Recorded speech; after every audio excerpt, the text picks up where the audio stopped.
Time by Satchel Life is 7 a.m. and it's now time for the Morning Watch. Morning Watch is brought to you by Home and Things, your construction finishes superstore, and Chris and Charles. When you think loans, think Chris and Charles. Power in great moments. If you have financial needs, Chris and Charles will fix them for you. Power in great moments since 1992. Oh, we have it all. Power in great moments. Relax, you got Chris and Charles. Oh, we have it all. When you think loans, think Chris and Charles. Listeners to Love 101 FM are advised that the views and opinions expressed in this program are not necessarily those of Love 101 FM.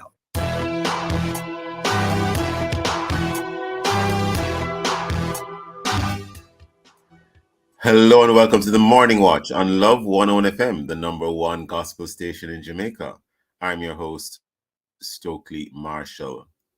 A special welcome to our listeners on love101.org. And if you are overseas and on the move, US listeners can access us at 712-832-8001. And if you are in the UK, 0330-332-6541. Or join us via the Love 101 FM app that can be downloaded from the Google Play Store or the Apple Store. You can also check us out on Love 101 FM Facebook Live and YouTube Live in the main watch today. Some Christian responses to Jamaica's new Constitutional Reform Committee in the second watch. Why are some persons dying suddenly? In our social media question, we ask, what is your response to the new Constitutional Reform Committee? Share your responses on our Facebook or YouTube, Love 101 FM with Jamaica Live, and also WhatsApp comments and voice notes to 876-9973-125 using the hashtag The Morning Watch. We'll share your comments later on the program, but first, here's I quote. Good morning. Today's I quote is an inspiration quote, and it says, "Opportunity is missed by most people because it is dressed in overalls and looks like work." And this quote is by Thomas Edison. Yes, and he is reputed to have invented electricity. So I gather he continued to work until he was successful with his invention. Definitely. Are you using electricity, Jacob? I am. I have an issue with sometimes this matter of work, though, because some of our forefathers were overworked and it did not do them much good in terms of their overall well-being because they had no rights. I always think about that. I can imagine. That's another conversation, Jacob. Good morning, boss. Good morning. The main watch will be back after this break.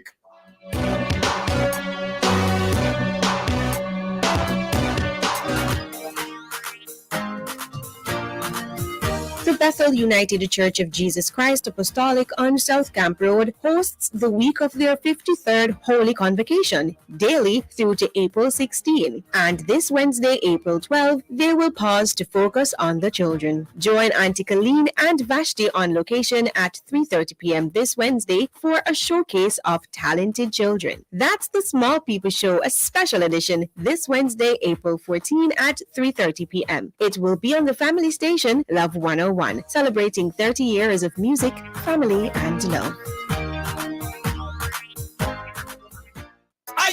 Yes. Men in the inner city, can they be successful? We think yes. Ghetto youths can be better youths. On Wednesday, April 12 at 5:30 p.m., we will dive into the success story of our guest, Emerson Benjamin. Join us for the mailbox right here on Love 101, the family station, celebrating 30 years of music, family, and love. From generation to generation, Jamaicans have depended on J&Bank to make the pride and joy of providing a safe place for their families possible. Now, with no processing fees and no down payment mortgage options, you can open the door to your own sweet home, a legacy to hand to your next generation. Visit jnbank.com to get pre-approved today. J&Bank will help you find a way. Power in great moments. If you have financial needs, Chris and Charles will fix them for you. Power in great moments since 1992. Oh, we have it all. Power in great moments. Relax, you got Chris and Charles. Oh, we have it all. When you think loans, think Chris and Charles.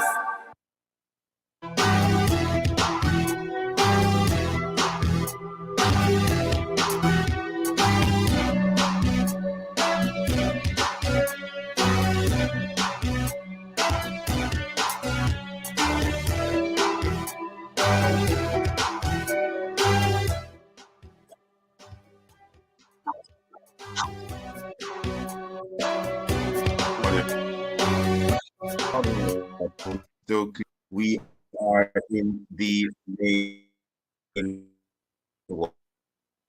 Just a few weeks ago, the member constitutional committee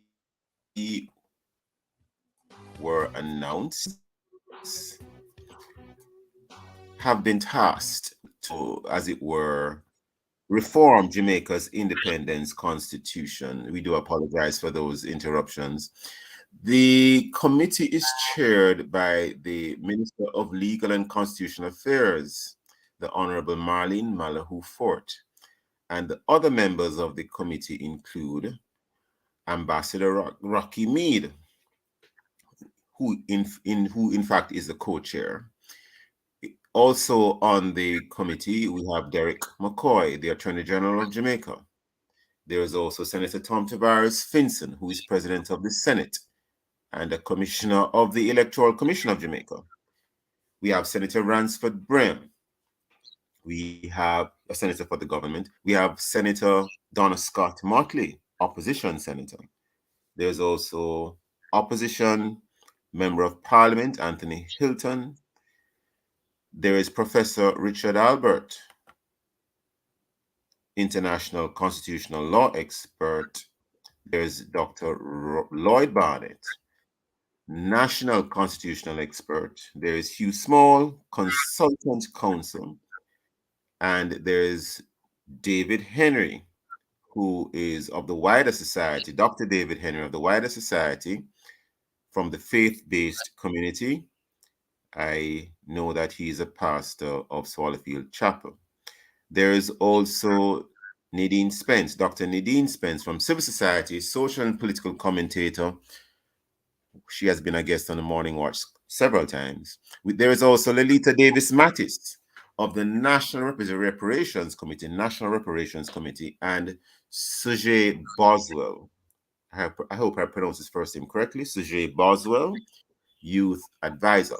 Now, from the naming of the members of this committee, there has been a bit of controversy, in particular in relation to the constitutional law expert who hails from Canada.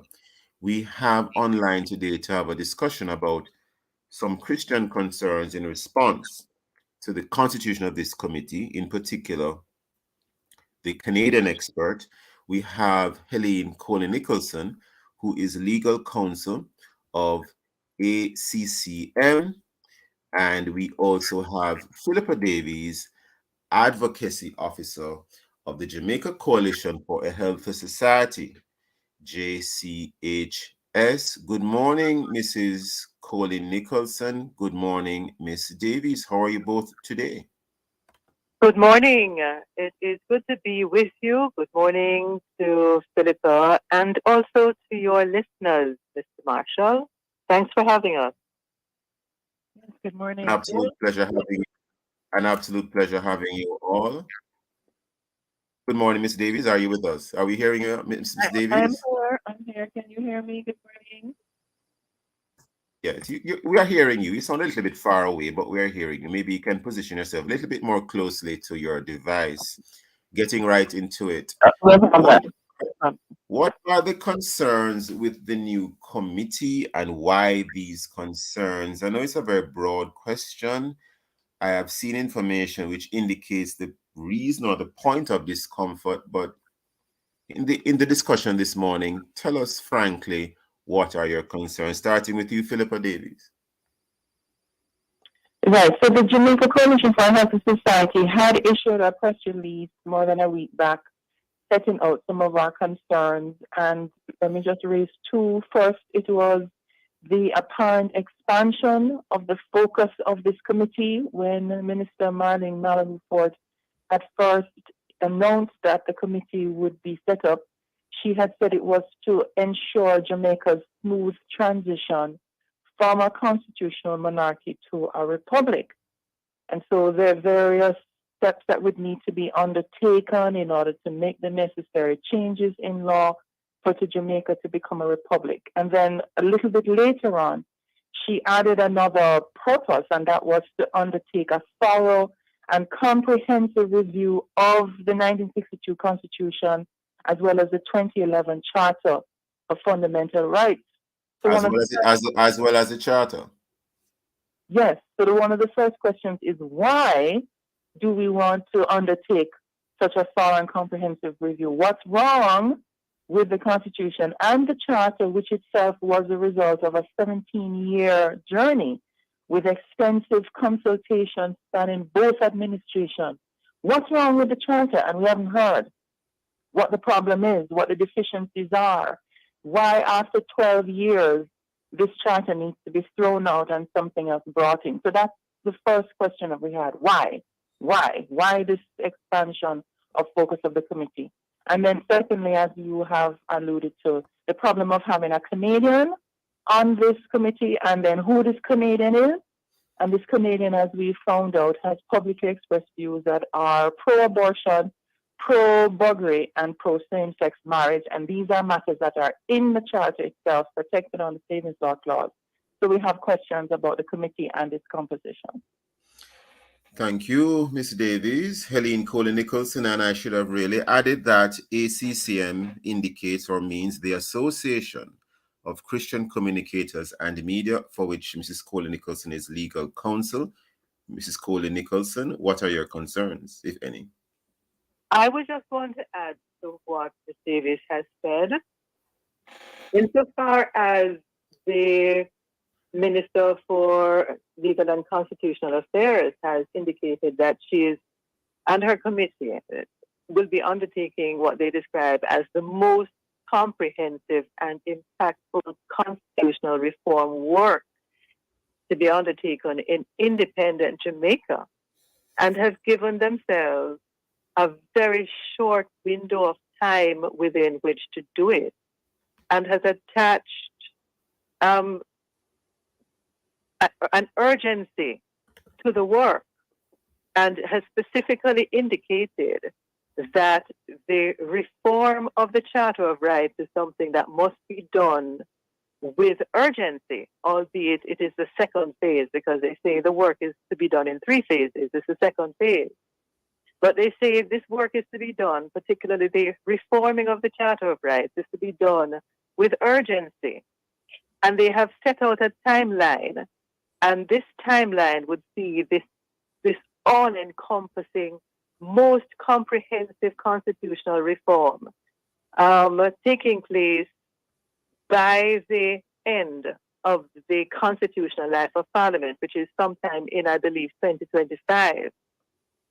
Follow me with the timelines here, and then address your mind to the depth, the breadth, the scope, the sheer magnitude of the work of this committee, which is to be done in a very short period of time. Within 9 to 12 months is what I'm reading. This is the timetable that has been set out in the public domain. Within 9 to 12 months, it is expected that the bill to implement certain recommendations to transform us from the constitutional monarchy to a republican status. Those bills should be done, and also to address whatever changes are going to be made to the deeply entrenched provisions which require a referendum. Within 9 to 12 months, the bill should have been passed in Parliament, and by early 2024, that's next year, there should be a referendum where the Jamaicans are going to be required to go and vote. Now, all of this work to be completed within this short period of time, even that does appear to be a pretty Coley-Nicholson, because we are already upon a break. Don't lose that train of thought, please. Listeners, please stay with us. We'll be right back on the Morning Watch. Many of our brothers and sisters lose hope when diagnosed with HIV. Some lose their will to continue being a part of society. Others are despaired by the challenges of keeping up with their treatment. We understand. But remember, people with HIV live normal and progressive lives every day. You can too if you get back on track with your HIV treatment. Live for you, live for someone, live for something. Get back on track, get back to life. A message from the Ministry of Health and Wellness. Breast cancer is real. Cervical cancer is real. Heart attack and stroke are real. And so are pregnancy complications. As a woman, if you are hit with one of these critical illnesses or complications, your whole life can be turned upside down. Total Woman Insurance Plan gives you real insurance protection for up to 15 major critical illnesses, life insurance, and other benefits, including free cancer screening. Get serious about your coverage. Get real protection with Total Woman Insurance Plan from Sagicor Life.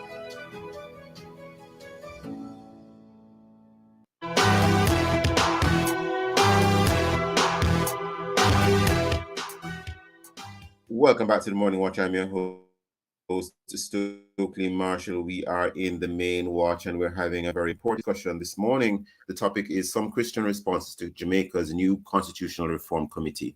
Our guests are Helene Coley-Nicholson and Philippa Davies. Mrs. Coley-Nicholson, before the break, you're making a very interesting point. Would you like to continue? Yes, Mrs. I was pointing to the... Yes, I'm with you and I'm hearing you. Are you hearing the very short timeline, the very tight timeline between now and next year, when there's supposed to be referenda? Yes, indeed, by early next year. And at this stage, we are hearing from the minister that they are not yet, government is not yet at the stage to provide details of the proposed amendment to the Charter of Rights and the deeply entrenched provisions of the Constitution, which are going to be put to the people when the referendum is held. Now, consider the nature, weighted nature of the subject matter. Also consider the fact that there must have been some justification for causing this spotlight with a view to comprehensively reforming the Charter of Rights, which was only promulgated in 2011. Yes? Yeah. Why overhaul it without any reason to? Clearly, there must be some justification. There must be some reason. So how is it then that we are not being provided with any kind of justification? If it's broken, then tell us it's broken, why it's broken. I mean, we are actually the employers, and the government happens to be the servants of the people. You're telling us that this Charter of Rights that would have only been passed in 2011. Interestingly, the leader of the opposition said this is not an area of consensus between government and opposition. He is of the view that the government ought to allow the Charter of Rights to mature and let that jurisprudence develop further in view of all the work that was put into passing this Charter of Rights in 2011. There is no consensus, apparently. And of course, some of our listeners may know that the opposition refused to name its members to the Constitutional Reform Committee for a while, wanting to know the justification for the broad scope and the suddenness of it. And then we heard that they had named their members. And I would have loved to have been a fly on the wall during that day royal talk to hear what was said to assure Mr. Golding and others of the work, the scope of it, and the reasons, the justification for them to have acceded to the request to name their members and to sit quietly and join, because Mr. Golding himself, having raised some of these very same issues, has chosen to not share what was said to him, which would have been so important in causing him to make a decision to sit at the table. We haven't heard from Mr. Golding. We haven't heard from the minister. Two things jump out at me. I'm going to jump in here. How does all of this strike you in terms of upholding our democracy? Because we live in what we call a democracy, but I think what you're trying to say, both of you, especially you, Mrs. Coley-Nicholson, that there appears to be, I won't say lack of accountability, but we're not hearing an account as to why this committee is needed, one, and what is the mischief that it is attempting to fix. And to sort of cut to the chase, we know that there is a savings law clause in the charter, which interestingly the Court of Appeal just we could even say days ago, upheld in terms of the Maurice Tomlinson case, in terms of how it's looked at there. And do you think that some persons in society, let's forget about the committee for a moment, do you think that some persons in society are uncomfortable with the savings law clause because it saves our laws that protect the unborn, it saves our laws that maintain the buggery law, and it saves our laws in terms of obscene publications and making sure that those remain illegal? Do you think that all of that in a nutshell is part of the issue, Mrs. Coley-Nicholson? To the extent that certain things have not been disclosed, the justification being one. Let's look at the democracy point as a first step, because I'm not saying that they're being undemocratic, but certainly you would expect some more accounting to the public as to the need for the committee at a deeper level, because they have said why the committee is there, but there are still some gaps, I think you're trying to say, Mrs. Coley-Nicholson. So let's look at that point first. Accounting to us in a more in a broader way, in a deeper way. Yes. And so one has to, there is certainly that. I mean, there has been not a requisite conversation. Okay.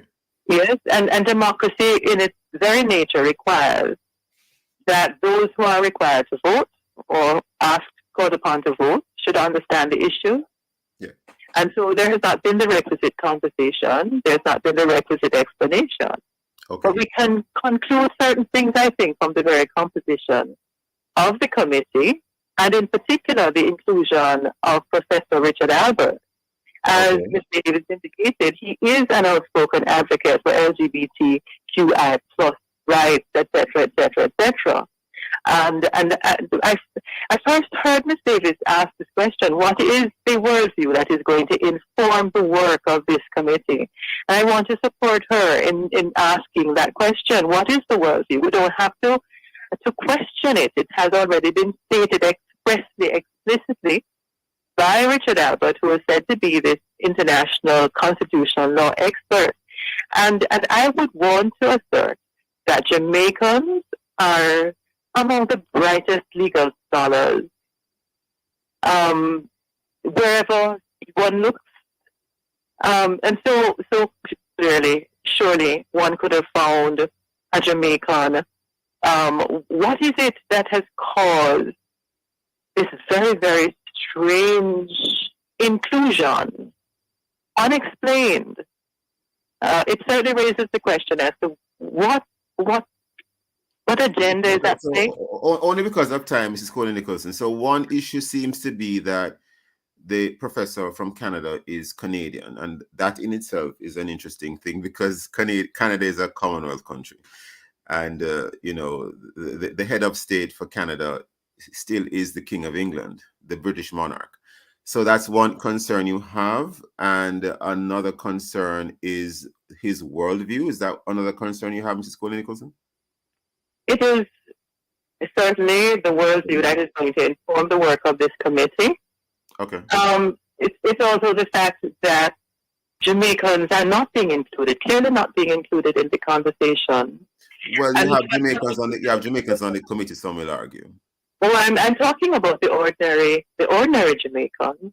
Okay. I'm talking about. And in fact, one of the members of the committee is a pastor who also happens to be an attorney at law. That's David Henry. One of the things that the committee is tasked with. And for full disclosure, I have been attending Swallowfield Chapel for the past couple of years. So let me make that very clear. Pastor David Henry is a pastor of that church. But continue, Mrs. Coley-Nicholson. Yes. And so the scope of work of the committee includes assessing how passage of time has affected recommendations of various select committees and constitutional reform committees. There's been a lot of work which has happened in the past, which we're going to have to dust off. I believe the last Joint Select Committee report was back in 1995. There may have been some other studies subsequent to that. But the language of the Constitution and the language of the law is very weighty and very heavy. And there's going to be quite a job of work to get the consultations, the collaborations, the education of the broad electorate. Understood. And you did mention the short timeline, and only because of time this morning, Mrs. Coley-Nicholson, never enough time on the morning watch. Never enough time on the morning watch. I want to bring back in Philippa Davies. Philippa Davies, please, we do apologize for leaving you out of the discussion for quite some time because not at all. My views concur with Mrs. Nicholson, so that's fine.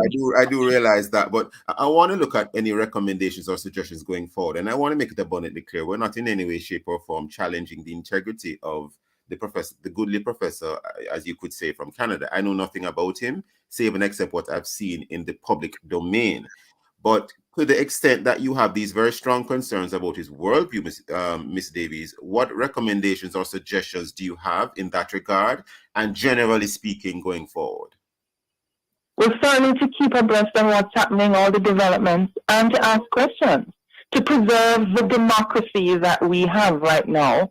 We need to be engaged, whether we are invited officially by the government or not. We can speak, we can write, ask questions of the minister. Why is this Canadian here? What is the worldview of the committee? What are their intentions? Please, for more details. That is how we engage and keep the democracy alive. So we participate even now before an official, so-called official process has begun, because it's now in the public domain, the composition, the supposed objectives, and we have questions. So engage even from now.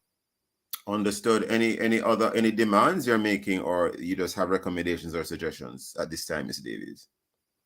Well, those are action steps that can be taken, whether by groups such as ours or by individual citizens who are following the development. You can speak, you can ask, you can write newspapers, and also write to the ministry itself. Okay. How do persons contact either of you or your various the organizations that you represent in the event that they would like to contribute to the discussion, to the dialogue, to the as it were, the effort that, as you have put it, Miss Davies, followed by Mrs. Coley-Nicholson? Yes, we have a website, jchs.org.gm, and we're also on Facebook. Just look for Jamaica Coalition for a Healthy Society. Understood. And Mrs. Coley-Nicholson, ACCM, the Association of Christian Communicators and Media. How do people contact you or the association? How do people make that connection? I will just give a cell number for the time being. There is a website, and I will check on that. But the ACCM for the time being, 876-978-4939. 4939? Yes, 876-978-4939. It's a landline. Yes, I would like to, yes, that is a landline, my apologies. I would like to add to the actions that when thinking Jamaicans and members of the church, body of Christ, can take, if I may. Yes. Yes? In a second or two, yes. Yes. So you pointed to the savings law clause. You mentioned it earlier on. Make certain that the savings law clause is retained and strengthened in the new Charter of Rights. Put in the definition of male. Put in the agitate to ensure that when the discussions are had, your voice is heard clearly for a biblical perspective. You want a definition of male and female in the new charter? Oh, absolutely. Put in the definition of female. Make it clear that a person sex is determined at birth. Do not allow the committee to tamper with what's already there. They must keep it, extend it to deal with the new challenges that we see unfolding, where Christians are being persecuted for their faith. Yes? Make it clear that life begins from the moment of conception. Okay. And get enumerated to participate in the proposed referendum. Thank you very much, Mrs. Coley-Nicholson and Philippa Davies. We're totally out of time. I want to thank both of you for being with us in the first watch. Listeners, please stay with us. We'll be right back on the morning watch. JN Small Business Loans. Tell us your business and let's turn your ambitions into reality. The time by JN Small Business Loans is 7:31 and a half. Refreshing your space should be a breeze. And at Active Home Center, we have made it easy by having what you need all in one place. Shop the largest selection of tiles, bathroom fixtures, lighting, doors, and more. Visit us at 84 Counsel Spring Road in Kingston or check out our newly opened location in Freeport, Montego Bay. Come speak with our in-house experts and hit refresh on your space. Active Home Center. More savings, more choices. Get that, whoa! Juicy, and the shrimp patty brown. Shrimp patty, whoa! Careful, don't burn up your mouth. Juicy, the shrimp patty. One bag of flavor, then fling panny. Love it, freshly baked, the flaky crust. Make me full me gut, the gas a bus.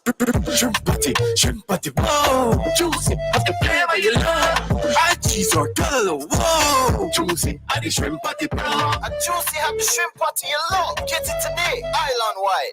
Entrepreneurs, now you've got more support in your corner. Sagicor Bank Business Resource Center, where entrepreneurs benefit from free training in business management, financial support and guidance from pros, as well as research capabilities. Sagicor Bank, in partnership with the Jamaica Business Development Corporation, brings you this first center of its kind for small entrepreneurs to develop and grow. Let's help you take your business to the next level of success. Contact Sagicor Bank Business Resource Center today. WhatsApp 876-997-3745. There's certain moments in life you'll cherish forever. Like buying your first car, stepping into your first home, sending your child to university, starting that business you've always dreamed of. These are your great moments, and helping you achieve them is ours. Call Chris and Charles today. We have a loan for all the great moments in your life. Powering great moments since 1992. When you think loans, think Chris and Charles.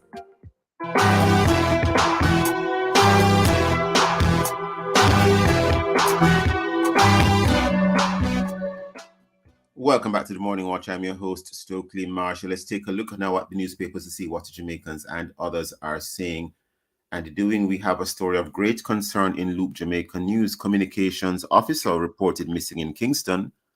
33-year-old Sinead Tabana, a communications officer of Kensington Crescent, Kingston's 5, has been missing since Tuesday, April 11th.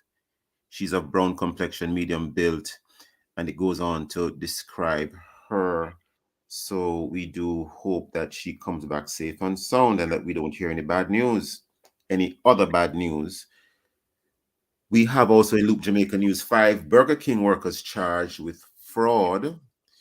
We now turn to the Gleaner. There's a headline here which reads, FLA, Firearm Licensing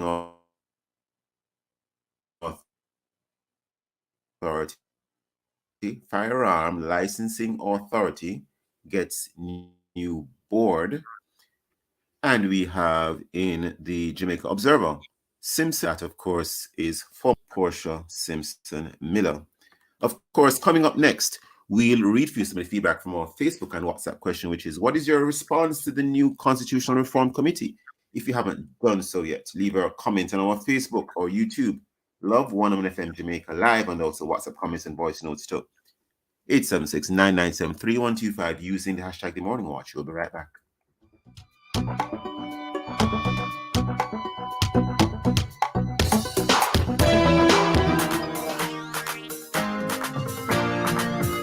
Bethel United Church of Jesus Christ Apostolic on South Camp Road hosts the week of their 53rd Holy Convocation, daily through to April 16. And this Wednesday, April 12, they will pause to focus on the children. Join Auntie Helene and Vashti on location at 3:30 p.m. this Wednesday for a showcase of talented children. That's the Small People Show, a special edition, this Wednesday, April 14 at 3:30 p.m. It will be on the family station, Love 101. Celebrating 30 years of music, family, and love.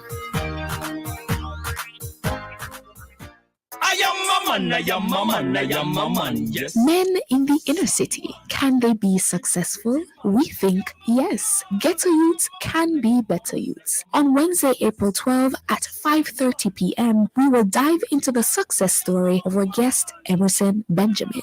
Join us for the mailbox right here on Love 101, the family station, celebrating 30 years of music, family, and love.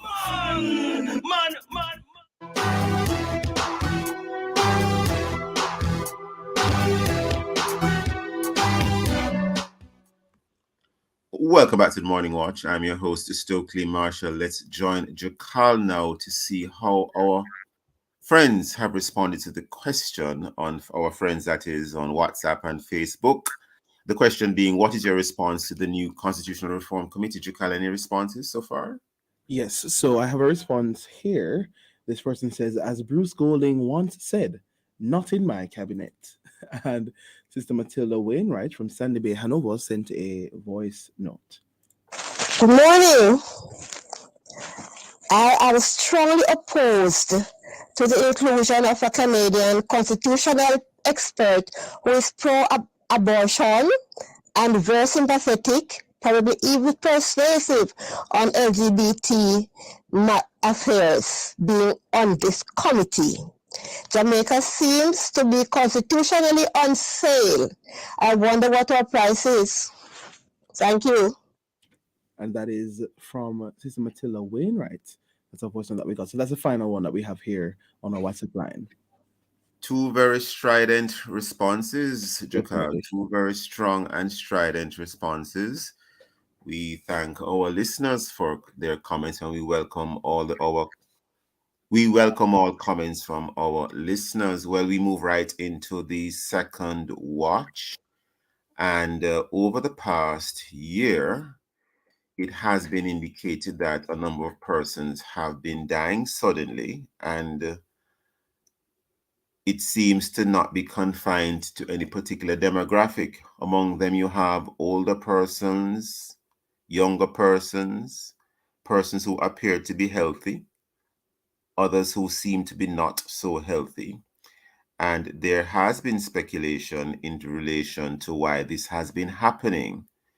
And we have a doctor online this morning, a medical doctor who's not normally on in that capacity, but he's on in that capacity this morning, Dr. Daniel Thomas, medical doctor who also has a double major in biotechnology and zoology, as well as in terms of a non-medical discipline, also has a master's degree in organizational leadership. We will be having a conversation around this morning. Dr. Daniel Thomas, are you with us? Yes. Good morning, Stokeley. Thanks for having me.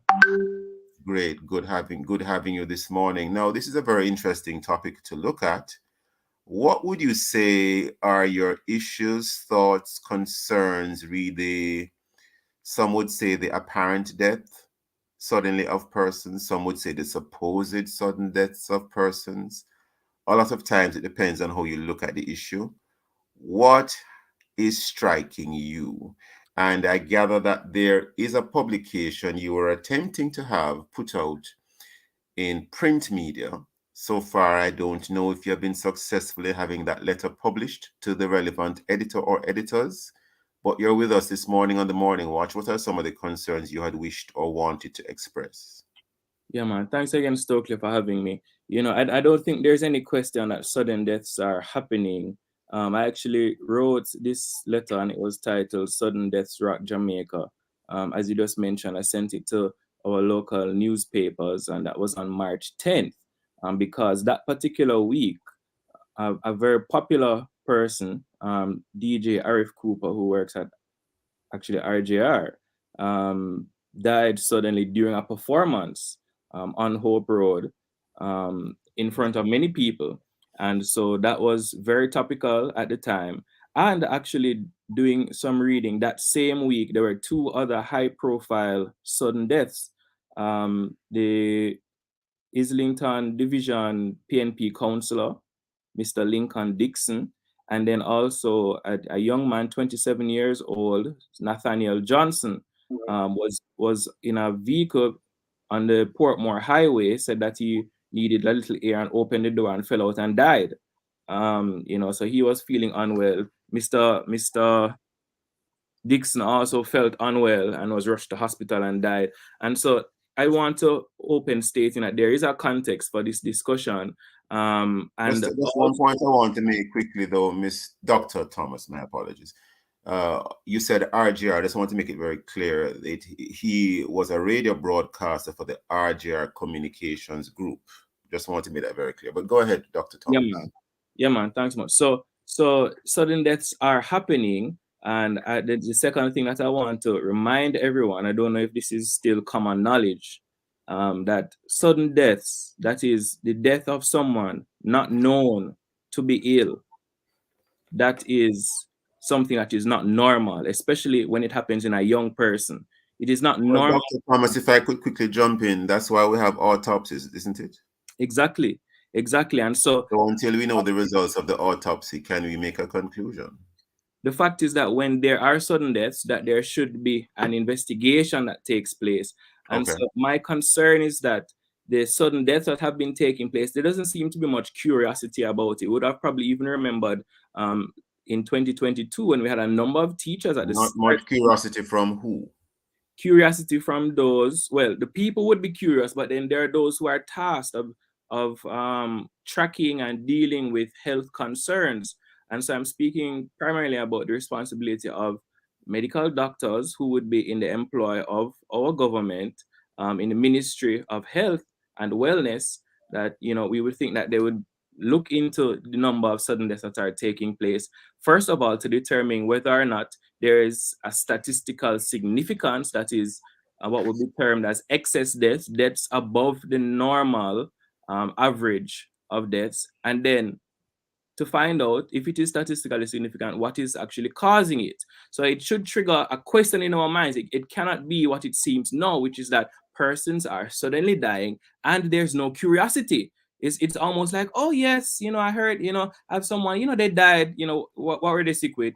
Don't know. And then we just move on, and then next week here. So I actually know no persons dear to my own heart who have died suddenly, who they did not make the news because they did not die in a flashy way, falling off the bus on a highway. They were not persons who had, you know, positions in any political party and leading many people, or they weren't famous and celebrities. But in this particular week, there are three particular situations that happened of persons who were either famous or, you know, suddenly died in a dramatic type fashion that caused it to make news. But we know that there are other persons who are dying who are not celebrities, who is not flashy.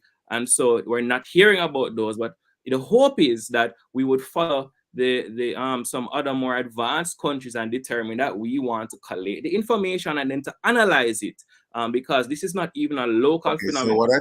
So where I think you're going, Dr. Thomas, because first of all, we don't know. Well, I don't know anyway. I don't know if on a micro level in the lives in terms of the relatives or the persons who you named specifically and other persons, we don't know if their families aren't commissioning or asking for autopsies to be done. That's likely happening. I don't know. So I leave those out for the time being. because I just don't know. But I think where you're going, Dr. Thomas, you're saying on a national, on a macro level, you're asking for the relevant authorities in government to do an investigation. Is that where you're headed? Right. So in the case of sudden deaths, I do believe there is a triggering of a coroner's inquiry. Okay, which means that there is already an obligation for investigation in cases where it One is. second, hold that thought, Dr. Thomas, because I see where we are already upon a break. Listen, please stay with us. Don't go anywhere. We'll be right back on the Morning Watch. Sardine for the chef and the beginner.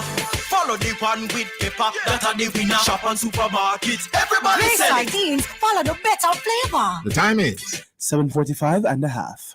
Have you follow Great Sardine? Follow the better flavor. Great Sardine for the chef and the beginner. Follow the one with pepper, that are the winner. Shop on supermarkets, everybody sell it. Do all of them nice. Pass the back, neck push it. Great sardines, follow the better flavor.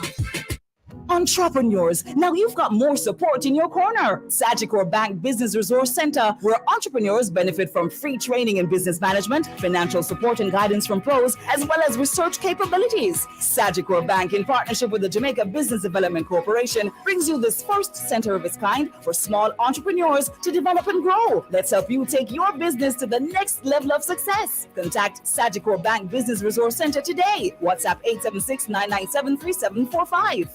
Power in great moments. If you have financial needs, Chris and Charles will fix them for you. Power in great moments since 1992. Oh, we have it all. Power in great moments. Relax, you got Chris and Charles. Oh, we have it all. When you think loans, think Chris and Charles. How many years we had to this and never yet fail you? You me bun gonna lead. You get this bun one time, you gon' come back for more. Trust me, that bun is sweet. When you say yummy, you say bun. Everybody wants some. Yummy bun, me say that the best yes. Yummy, you say bun. Everybody wants some. Yummy bun, everybody wants some. When it comes to bun, Yummy Bun has been the #1 choice for years. Undoubtedly the best in value and taste. Bite Yummy after bun, bite. everybody wants some.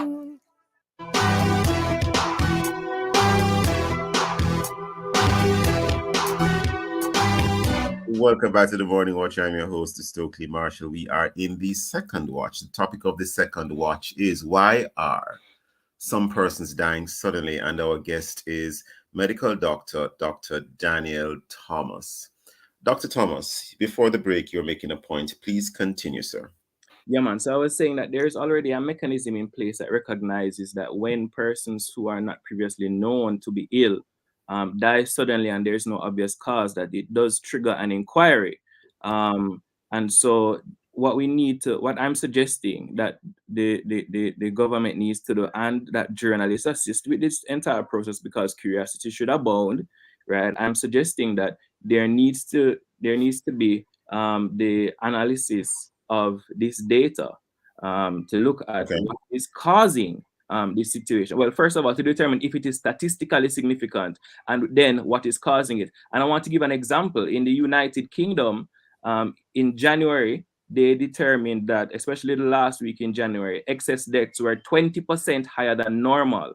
Between December 2022 and January 2023, this means that there were 1,500 to 3,000 more deaths in the United Kingdom than would be expected for that time period, not attributable to any actual cause, especially because it was more doing the Omicron type variant of the COVID-19 virus. And so they have that statistic. They know that there is an issue. Is there an issue in Jamaica with respect to excess deaths? We really need to know that, because it does seem that is happening, but we need to know for sure. And it is simply a mathematical type analysis that I'm suggesting that the government really should feel obligated to do this kind of analysis, because the people are subjectively experiencing a number of these situations, and it is very jarring to the public. Interesting you mentioned the United Kingdom, because there is an article from the BBC which I have found, Well, I found it in preparation for the program today. Excess deaths in 2022 among worst in 50 years. This is BBC News. Of course, I'm looking at it online. Dated the 10th of January 2023. It's written by Robert Cuff and Rachel Schreier. Now, it mentions that more than 650,000 deaths were registered in the UK in 2022. According to this statistic in the article, 9% more than 2019. It says this represents one of the largest excess death levels outside the pandemic in 50 years. And because of time, I can't go through all of it, but I'll read a few things that it highlighted. Among the questions asked was, is it COVID? And it goes on to explain that COVID is still killing people. Roughly 38,000 deaths involved COVID in 2022. We know different people have different views on COVID, but nevertheless, I read that. Then you have another part of the article that says, no evidence of vaccine effect. The rise in cardiac problems has been pointed out to by some online as evidence that COVID vaccines are driving the rise in deaths, but this conclusion is not supported by the data. Now, one of the questions you raised in your letter that you had wished to be published, Dr. Thomas, is that there could be various things contributing to excess deaths. You mentioned, for instance, things to do with, various health situations people are having, health issues. And then one of the things you also included was, the COVID jabs. Could that be a cause? In light of what is said in this BBC article, any comments on that, sir? Right. Well, thank you for raising that, Stokeley. I think it's important for us to put everything on the table and for the proper analysis to take place. I do believe that there is need for analysis, especially in relation to the COVID-19 jabs, as you mentioned. And actually, I did find a study that the title of the study is there a link between 2021 COVID-19 vaccination uptake in Europe and the 2022 excess all-cause mortality? And this was published by the Western Norway University of Applied Sciences. The study was done by. I ask you for the source of the information, but you have given it. Go ahead. Right, and so they actually looked into this potential cause of the excess deaths, which is, as I'm saying, it's happening globally. So it would have to be a global cause. They actually looked at 31 EU countries and a few non-EU countries, such as Iceland, and they did find a positive correlation. I think it is important that there is a significant rigorous academic discourse that takes place around this kind of thing. And I'm citing it so that persons can look at it. It is a preprint, meaning it is not peer-reviewed, but there are some issues that we should acknowledge with the peer review process. In terms of some amount of bias that could take place. The robust nature of the studies is quite significant. As I said, 31 countries, they analyzed the information there, and what they found is that a 1% point increase in 2021 vaccination was associated with a monthly mortality increase in 2022 of 0.1%. That might sound like a very small number, but that is a huge correlation. And we need to know locally, does this kind of I'm seeing it, Dr. Thomas, and I of course I can't go through the data the way that you have analyzed as a medical doctor. Is there a link between the 2021 COVID-19 vaccination uptake in Europe and 2022 excess all-cause mortality? Is that the article you're referring to? That's what I'm referring to, and some Norwegian. It's written by Jarl Arstad and Olav Andreas. Yes, I'm trying to not mispronounce the surnames, but go ahead. So I'm just saying that I don't think that we should rule out things from the outset. I think everything should be on the table and there should be rigorous discourse. Some persons are saying that it is extended waiting times in A&E that is causing this. That's what was said in the United Kingdom. Other persons are saying that, COVID caused everybody to get big and fat, and his lifestyle diseases now have overtaken people. What is the cause? I don't know. And certainly, my current job is not one What that you're saying is that, go ahead. You said your current job. Go ahead. my current job is not one in which I'm employed to know that, but there are persons in our government whose job it is to track these things, and there has been a deafening silence. It's not just a recent silence, but it is a number of 2 years. I'm not saying you're wrong. I'm not saying you're right, Dr. Thomas, but I am seeing where, Mark, this article is a bit dated, but it says, this is from October the 3rd, 2021 in the Observer. It says, Health Ministry says no vaccination deaths in Jamaica. Mark you, it's about not quite 2 years old, but this is a 2021 article. So it would appear as if it's not as if the country hasn't checked on 2021, but any comments on that, Dr. Thomas? Much has changed since 2021, and it would be, You're saying here. Much has changed? Much has changed since You're 2021. saying much has changed since... Yes, okay, certainly. Why do you say that? Why do you say much has changed? A lot has happened, and I think it's important to do the analysis now or in 2022, because the variants could have changed of the virus, and also it is not an immediate effect that would take place. For example, in the instance that it is the vaccine that is causing it. Again, I don't know if it is the vaccine. I don't know what is the cause. There are many plausible causes. I'm just encouraging rigorous academic discourse and analysis to take place to determine what exactly is happening. I think it is important to be able to compare the year 2022 to that of the year 2018. I think that is an important kind of analysis that could be done in order for us to determine whether or not there is truly an excess death rate happening in Jamaica, and then what could possibly be the cause. What is different between 2018 and 2022? What has changed? And to do an analysis and a simple inquiry. Journalists can also assist with this kind of thing. I don't know if we feel like we can.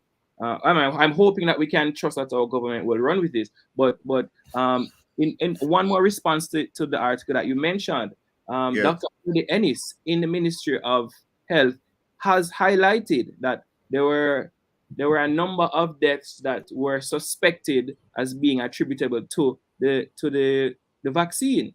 So the vaccine cannot just be ruled out, and the government themselves have mentioned that we need updated figures to see if that number has increased.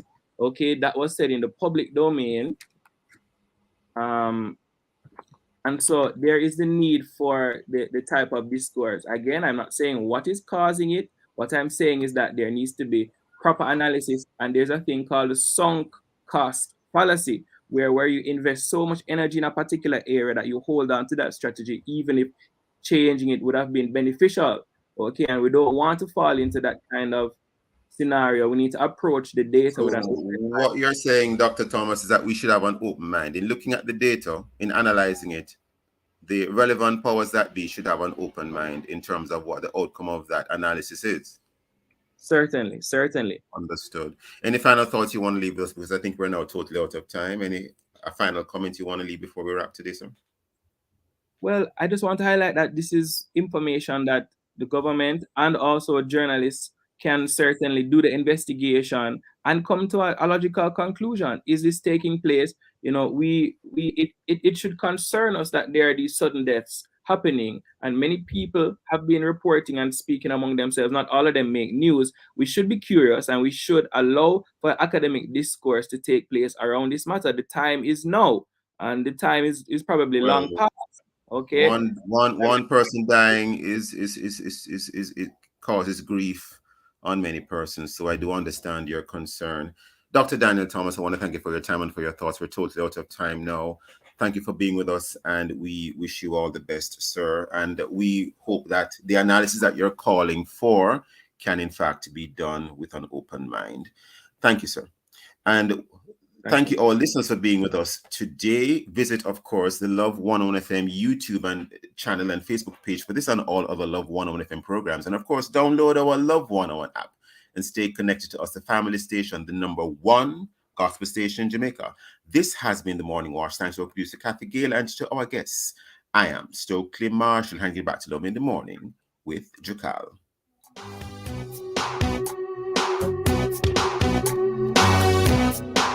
Over 100 murders in 1 month, Jamaica.